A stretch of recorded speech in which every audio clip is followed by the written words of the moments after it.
Tremendous program. It's the single most effective, cost-effective program that the federal government operates. For each dollar that they spend in training these young people, when that young person completes their training, they get back out in the community, they return $1.45 back into the federal treasury.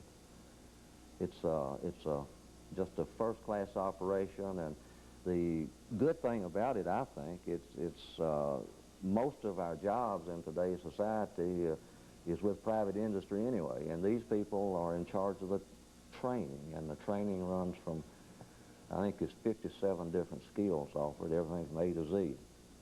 And these people know what kind of jobs that they're going to have 5 years down the road or a year down the road, and a lot of these big businesses work extremely close with the labor unions.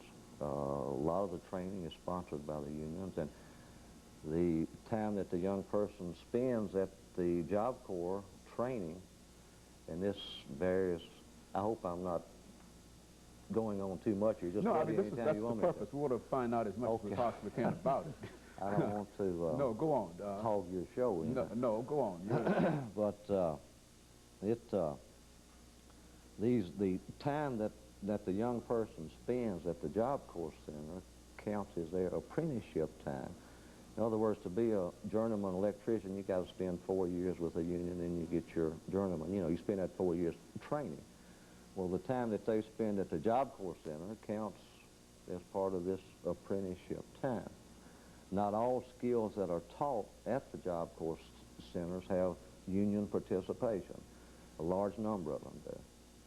Mr. Harrison, how many Job Corps Centers do you have within your region, and how do you try to coordinate the activity of these centers?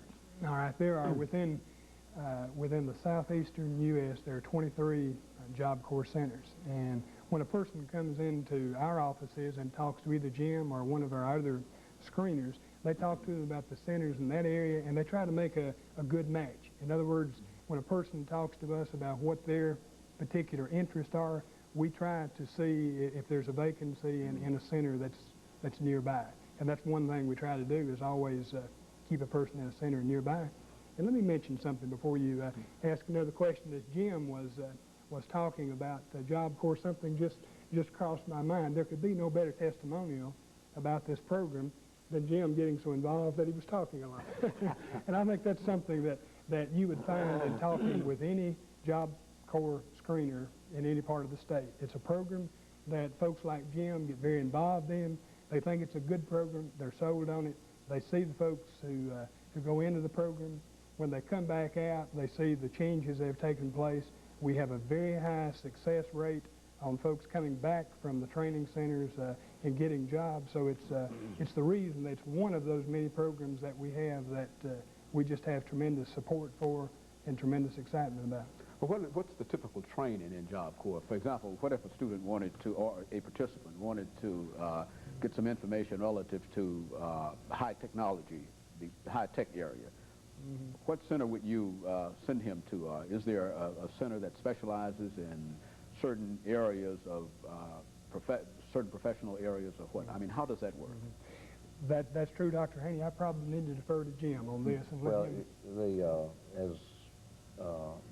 there are 23 Job Corps centers in the southeast, and a youngster would be assigned to one of those centers.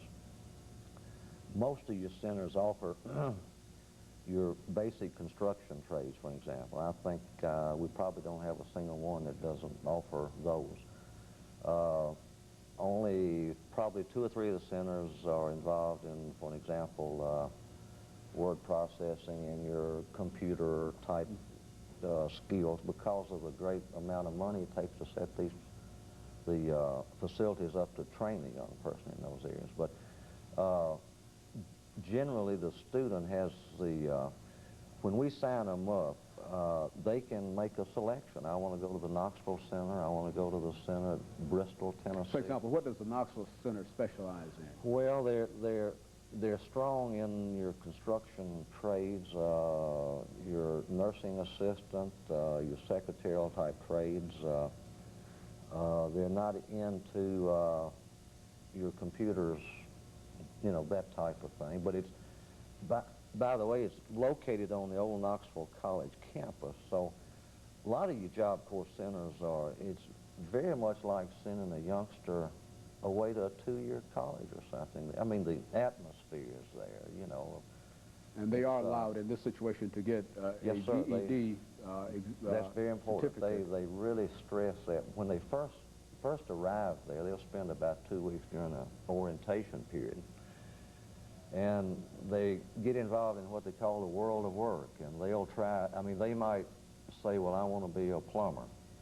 Well, they'll let them spend a day or two working with a plumber or seeing what a plumber does, or a welder, and they might not understand that a welder gets burned, he gets hot, he gets dirty, and they might say, well, I don't want to be a welder. So they spend about 2 weeks trying different trades, although the final decision is theirs. Very good. We're going to have to break for a minute for our Black Pulse profile, and we'll be back in just a minute.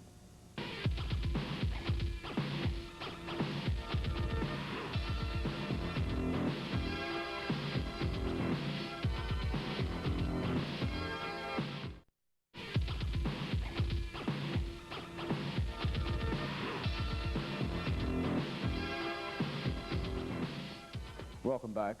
We're talking to Larry Harrison, who's the Director of Field Operations for the Department of Employment Security, and Jim Johnson, who's the Job Corps interviewer.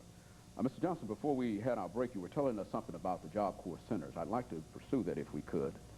Okay. Let me just describe a typical center if I can. The young people go there and they live in dormitory-style housing. They'll probably share a room with 2 or 3 other young people. It's air-conditioned, of course. All their meals are furnished. They have complete medical and dental care. At the Knoxville Center, for an example, they've got a dentist that spends 5 days a week there at the Job Corps Center.